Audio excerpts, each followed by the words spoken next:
The brother of a young murder victim has given his backing to proposals to create a domestic violence register. The register would make information available about anyone who has a domestic violence conviction, similar to the sex offenders register.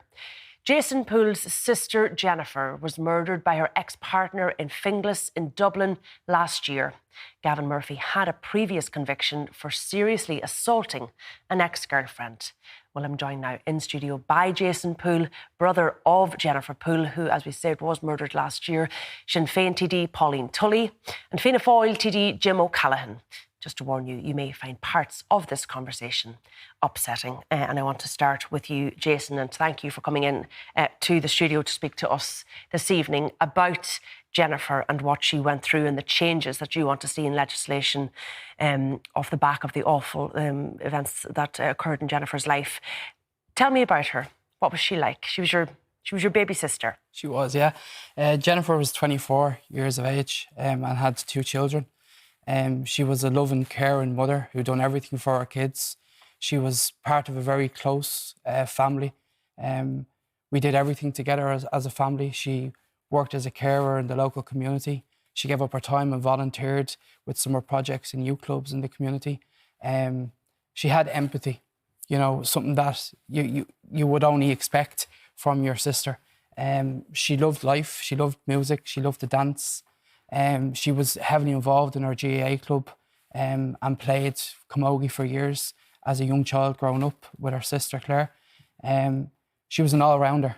You know, there was no faults in her, and I know you don't find faults in your own family, but even now you can't say there was anything that Jennifer ever did wrong throughout her 24 years of life.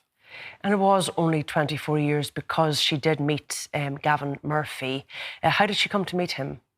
She met Gavin Murphy through a neighbour of Gavin's, was a relative that lived next door to Jennifer, and that's how they met.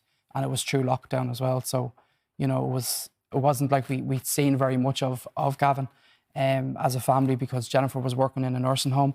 So her I suppose, her time with us was very limited, because she didn't want to be spreading coronavirus and stuff like that. So she was very conscious of that. She'd often come into the house with the mask on and the apron to collect the kids after school. So we didn't get to see a lot of Gavin in the short period that they were together. And what we did see, we weren't happy with. As a family, did you know or did you suspect that Jennifer's relationship was an abusive one? From very early on, we knew that there was something that wasn't right. Jennifer was a very outgoing, happy person. She went to her football or camogie. She went to the gym, and when she met Gavin, all of that stopped. The conversations that we would have had with her kind of stopped. The regular visits to the house, you know, on a number of occasions a day, my mum often say to her, you know, there's no point you even not living here because we see you that often, you know, but all of that kind of stopped.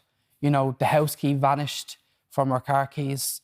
There was lots of telltale signs within our personality, within our children's personalities, but also, I suppose, the context of the marks and the bruises and the wounds that we would have seen and challenged. But Jennifer was a very good liar in the end of it all. She kept everything to herself because she didn't want to create a fuss. She thought she could deal with this herself. She'd buy makeup to cover her wounds so that us as her family and our friends wouldn't notice. But we do know that on a number of occasions that Jennifer was seriously injured by Gavin in her family home. And it was only after her murder, after her tragic death, that you really got to understand, I suppose, the extent of the fear that she lived under, living with Gavin Murphy. Yeah, like Jennifer's day was very set in stone for her. She, you know, if she come into the family home, the phone would be going, and it'd be Gavin wanting to know where she is, what she's doing. It was like the controlling part of her relationship. If she went to collect her payments, he'd be with her. There was a financial aspect to it as well. And you didn't really see Jennifer without Gavin on occasions, but he never interacted with us as a family. He might sit out in the car, he'd sit in the front garden. If Jennifer left from one room to walk to another room, he'd follow her. So there was that type of control that he had on her. And it was something that we noticed and confronted Jennifer with.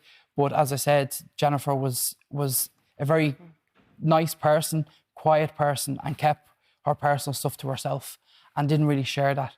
Even though we challenged her and we'd ask her, you know, how did you get a busted lip? You know, she always had a story and always had something that, you know, could be believable. And that's why I think it's important that for other people who are out there that maybe in situations like Jennifer to seek help, you know, don't keep it to yourself. Talk to your family, talk to your friends, neighbours, whoever it may be, seek support. Go to one of the local Garda stations, go to Women's Aid, Stop Domestic Violence Ireland. There's lots of organisations out there that could help people because it's too late for Jennifer. But unfortunately, you know, we didn't have what we have now in the documentation that was released by Fianna Fáil today that's shown a clear pathway how to protect others in the future. She did try and get him out of her life, didn't she? She did. Jennifer had finally ended the relationship that week. And we had, myself and Jennifer had a conversation on the phone on the Friday about how our life could be different. And she was very clear that that was it. She had removed his belongings from her home. She had ended the relationship finally. And that, I would imagine, for any victim of domestic violence is a very difficult thing to do. And that's when they're most at risk. And that's when you most need your family and your support. But Jennifer had that already. But she didn't reach out that final step that was needed to make sure that she stayed safe. But she had ended the relationship that week. So they weren't, as we found out very quickly on, it was her ex-partner. So they weren't together. Yeah. But he wasn't happy, obviously, that the relationship had been ended. Yeah, and I suppose us as a family, we you know, there's a saying that, you know, if I can't have you, nobody can. And that's what we're left with, that Jennifer had ended that relationship. And it was like, well, if you're ending the relationship with me, there won't be another one. And set out to do what he did and planned to do what he did that day. And that's all that we have left. We have a different life than we had before Jennifer's death. Our children have a different life before Jennifer's death to what they have now. And us as a family unit are broken.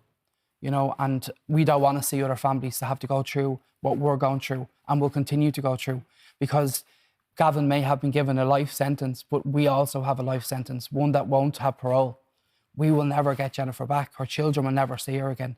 But that's the system that we have in this country, and that's why it needs to be changed. And I know one of the things that you found very difficult was after Jennifer's murder was listening to her children being interviewed by a Gardaí and I suppose hearing for the first time what her children had witnessed. That was a very difficult part for myself and my sister, and particularly my brother, who accompanied them to a lot of the interviews, and to hear for the first time of the smaller little incidents that were taking place that led to bigger incidents, when they would tell you, you know, that he put their mammy to sleep on the floor, or they were locked in the bedroom, or she liked a candle so he threw it out the window. All of those little things that you don't want to hear.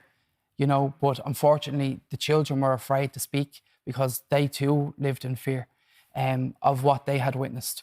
And that was a difficult part for us. And it's a difficult part to sit some days and when our children ask, you know, when is my mammy coming back? Or I just want my mammy back. Or when is she coming back out of the ground? Or what is she going to eat now that she can't eat food anymore? They're questions that we have to live with, you know, and those questions as they get older are going to get tougher and more difficult to answer because they'll understand more. And children now have access to the internet, and they can type in her name, they see firsthand the reports from the news articles and that kind of stuff, so they know what happens. They know that she died an awful, violent death at his hands. Yeah, and they know that, you know, because they can read and they've seen it. And we as a family have tried to support them through that process and ensure that they get the wraparound supports that they need to ensure that they're safe and they're kept safe and that they have a future that's bright for them. Because they were affected too. You saw changes in their personalities over the year that she was with him. Yeah, like we would have seen both of our children their personality and their manner and the way they go about their day is completely different because they don't have that fear. They have that safe environment now.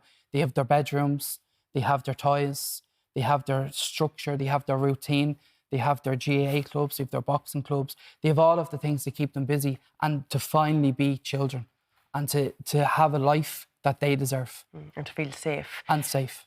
Her killer had a violent past. He had a conviction, didn't he, for abusing and assaulting a previous partner and her mother. But you weren't aware of this, and Jennifer wasn't aware of this. Yeah, when Jennifer and Gavin got together, the obvious question you ask your baby sister is, how did you meet and where did he come from?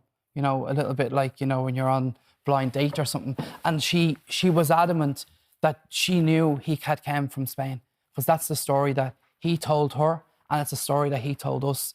And it was only when we were sitting in court and the detective got up and he was reading out his previous convictions that we heard it from the horse's mouth as such, that this man had previous convictions for knife crime to an ex-partner. And you kind of ask yourself, well, why was this man out in the first place? You know, he was given a 3-year sentence, and the last year of that sentence was suspended. And if that last year hadn't have been suspended and he had done the time that he was convicted of doing, him and Jennifer would have never met. And that's the part that, as a family, you know, eats you up inside, that there's a justice system there and it works to a degree. But if you're given a time to serve for a very violent crime, then you should do that crime and you should do that time.